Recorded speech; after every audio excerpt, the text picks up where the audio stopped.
Karena orang saleh, al-alim, al-alama. Gitu. Lah ini kalau yang datang ceramah di dalam diri saya mengalir dari Rasulullah. Iya kan? Takbir. Iya kan lucu gitu loh. Ini yang menjadi sebab-sebab terjadinya Engkau ku hargai.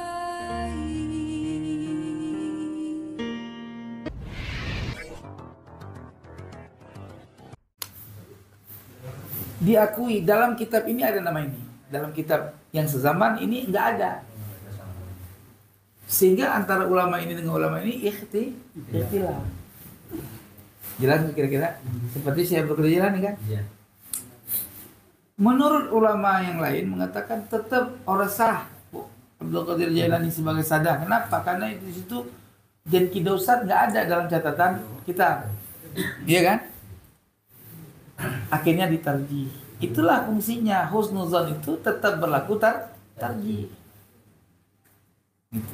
Nah, bagaimana kita berhusnuzon tetapi alatul dhanni tidak ada. Tetapi alatul dhanni tidak ada. Kalau dalam ilmu nahwu kan ada alat dzan. Disebut isim zan kan? Zanantu kan itu ya? Ya kalau nggak ada alat zan, bagaimana kita mau menganggap itu zan gitu? Itu maksain zan namanya. Maksain husnuzan. Contoh lagi. Ada orang maling. Udah kita teriak maling, kita kejar. Udah kenal orang. Terus sampai satu tempat dia buang alat yang udah dia curi. Lalu dia keluar. Oh ini orangnya, kata saksi. Mana barang yang dicuri? Enggak ada, saya bukan maling pak. Kan gitu kan? Tetapi dia tahu saksi yang dua orang ini yang memang korban. Dia melihat mukanya udah ditanda sama dia. Kalau ada orang ini, apa kata orang lain? Ya udah, nggak usah dihukumi apa. Husnuzon aja dia bukan. Nggak bisa. Proses husnuzon, tangkap, bawa dulu kantor polisi, nanti proses. Gitu loh. Paham nggak gitu? Ya nggak ada hukum husnuzon itu sekonyong-konyong husnuzon. Ada orang datang ke rumah orang, perempuan, masuk ke rumah, janda. Husnuzon, tamu doang. Iya bener kan? Paham nggak kira-kira? Husnuzon itu kita datengin, kita tongkrongin, bener nggak sebagai tamu? Apa mau selingkuh kan gitu? Apa mau kumpul kebo kan gitu? Itu baru proses husnuzon. Ini husnuzon nggak ada data, gimana husnuzon? Saya berlepas diri dari kayak gitu kan, ini bicara nabi. Kalau bicara keturunan bukan nabi ya sebetulnya ingat gitu.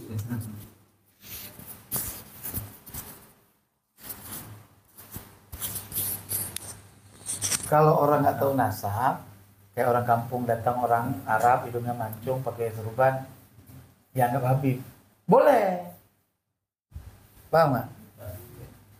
Orang pakai serban, kayak orang jemaah tabligh, datang orang India itu kan, udah kayak bahasa Arab, orang Arab itu kan, datang orang warga kita, Habib, sumbangan, nggak apa-apa, husnu buktinya apa mukanya Arab itu dalilnya kan gitu.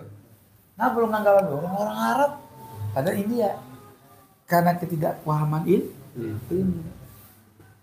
Tapi kalau paham ilmu nggak bisa. Ditanya antum Said, bukan, ya sudah biasa. Kamu Said, marganya apa?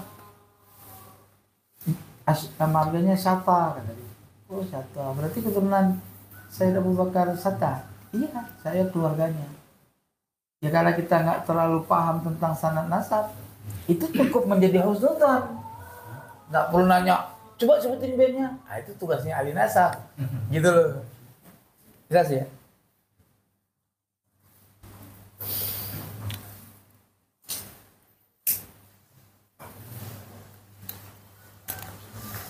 Kayaknya dimanfaatin orang datang. What? Ahlan. Habib. Kan? Bikhairan tuh. Oh iya. Bikhair. Itu. Ini afwanannya mau ngadain begini. Nah, akhirnya kita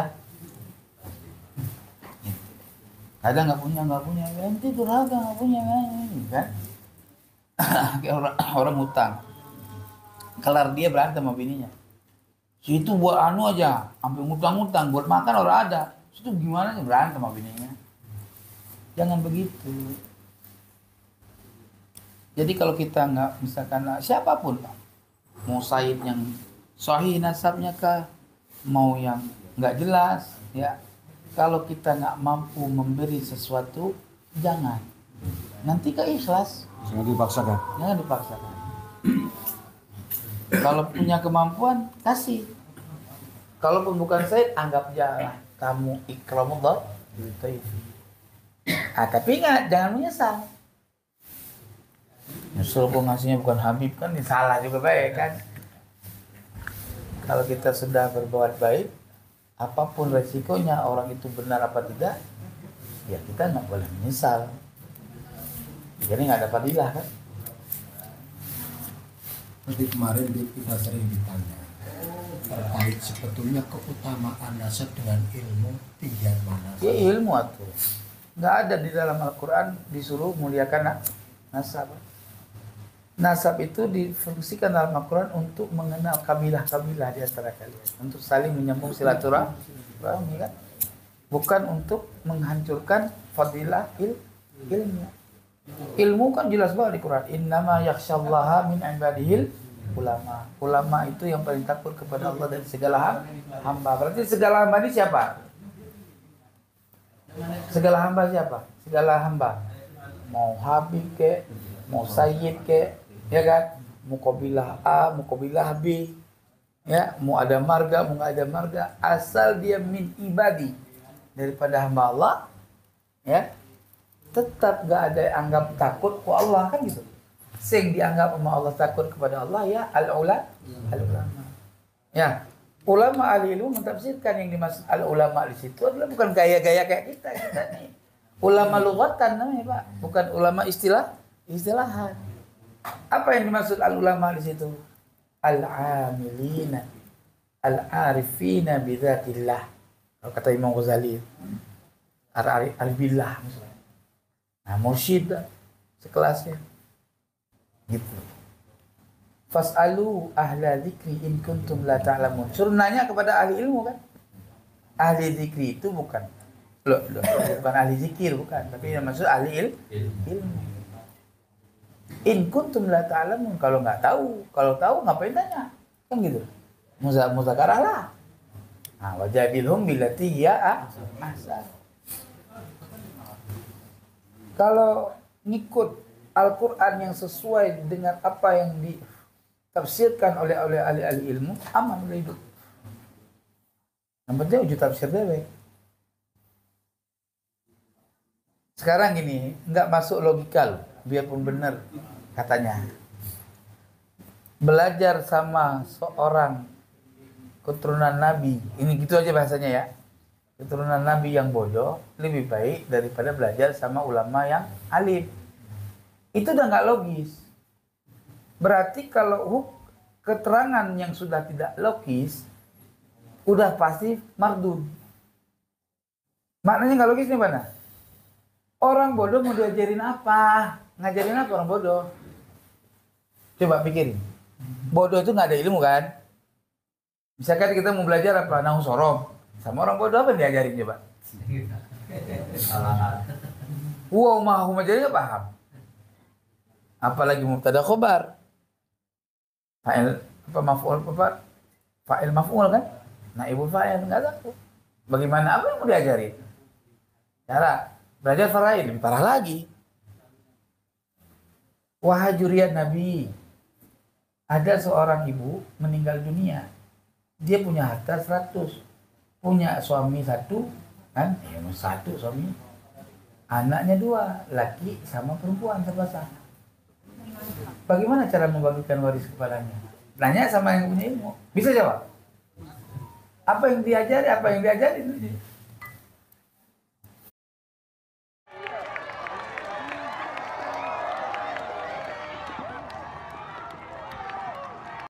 yang diajari, apa yang diajarin.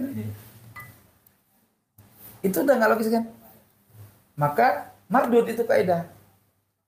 Apapun yang nulis kiai tetap aja salah. Gitu. Nggak ada ilmu ya jadi murid. Mau habib, mau sayyid, siapapun orangnya tetap punya ilmu jadi murid. Sing punya ilmu apapun dirinya, mau habib, mau ulama, tetap jadi guru. Di saat itu kita tetap jawab, tapi ngapunten ketika ada kesalahan mohon diluruskan ya. Anu saya. Jadi kita itu lebih cenderung dari antara pendapatnya Imam Nawawi, kapan mengutamakan ilmu dan kapan menjelaskan utamanya nasab. Jadi orang yang nasabnya nyambung terhadap Rasulullah ini sama-sama bodoh dengan orang yang tidak nyambung.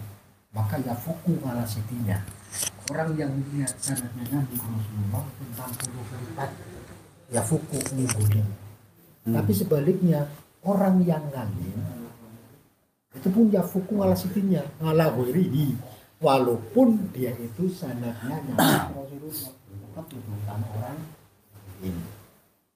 Ya sekarang bodoh sama bodoh. Iya benar. Keturunan Nabi nggak punya ilmu, sama orang biasa nggak punya ilmu, ya menang nasab lah, iya kan? Ya sekarang gini, anak kiai gila, ya, sama anak orang yang nggak kiai, yang bukan kiai gila, tetap manjilahnya anak kiai yang gila, yang lebih mulia kan gitu. Jelasnya itu makul itu. Cuman yang nggak makul ini kan yang plus min ya, itu plus min, berantem jadinya. Lihat sekarang min plus jadi api nggak? Karena apa jadi api? Nggak akur, nolak.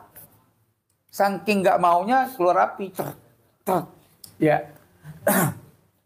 Orang bodoh nggak punya ilmu lebih baik belajar sama dia daripada belajar sama kiai kan? Gitu kan? Diadukan ya. Iya, bonyok bisa. Gitu tuan.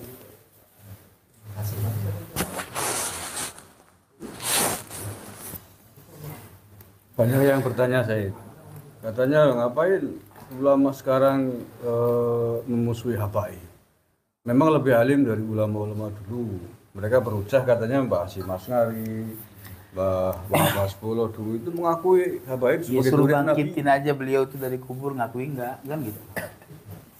Suruh bangkit, udah pergi ke sono ke kuburan Tuan Syekh Hasyim As'ari, panggil Tuan Syekh, bangkit, kasih tahu. Kan nggak begitu tuh, Pak. Ini bukan orang cah benci. Kalau benci bukan nggak ngebahas. Kenapa orang ente datang nih jauh-jauh ngebahas nasab Nabi? Saking apa dah? Saking pengin taunya sebab ada rasa cinta. Kalau benci ngapain cari tahu? Udah benci aja udah. Logis nggak? Sampaian benci sama sifat si Maimunah. Berarti jangan nggak perlu cari tahu. Dengar namanya aja nggak resep, ngomongin dia aja nggak resep. Ketika kita cari tahu, itu tandanya kita cinta, ingin tahu benar apa tidak kan gitu. Jadi campur bahasa Inggris. Do you understand? Iya. Ngerti orang. Pasrah lah. Justru ini rasa cinta, bukan cinta bukan ke Ba'alawinya. Cinta kepada Rasulnya. Jangan sampai ada nasab yang bukan dari Rasul dianggap zuriat Rasul. Itu aja kan. Ya, sehingga apa? Dimanfaatin oleh orang yang jahat. Kalau yang ngaku keturunan Nabi orangnya saleh, alim seperti Al-Habib Abdullah bin Alwi Al-Hadid, sesuatu bodoh teing gitu emang. Seorang wali datang, saleh, hafal Quran, ya, santun, ana zuriyati Rasulillah, ana zuriyati Rasulillah, gitu kan?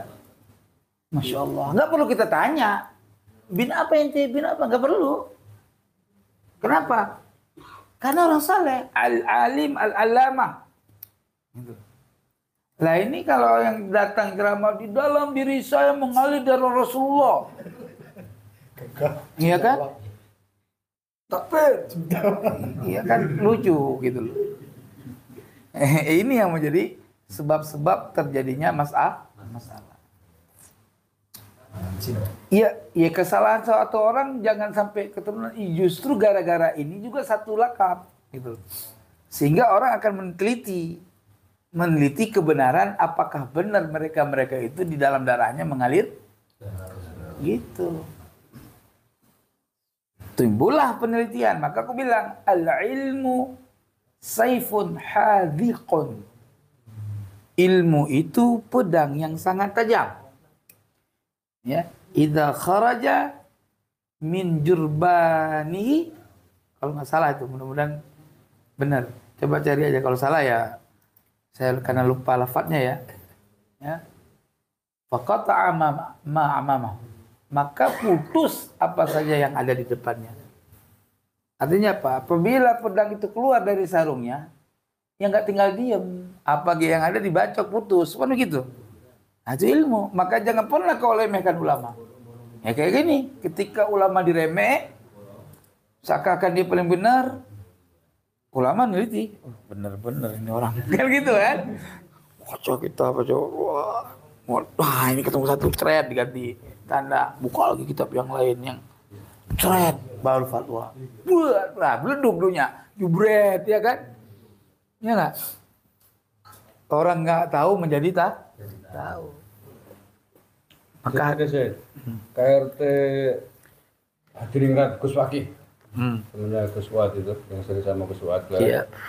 Itu pernah mengatakan bahwa sampai hari ini itu belum ada satupun nakobah internasional yang mengakui klan Pahlawi sebagai juratnya Nabi. Itu benar, Ustaz? Wallahu a'lam. Saya nggak mengarah ke situ. Saya mengarah dari kitab-kitab yang ada. Itu asal ya. Kalau bicara ke Irak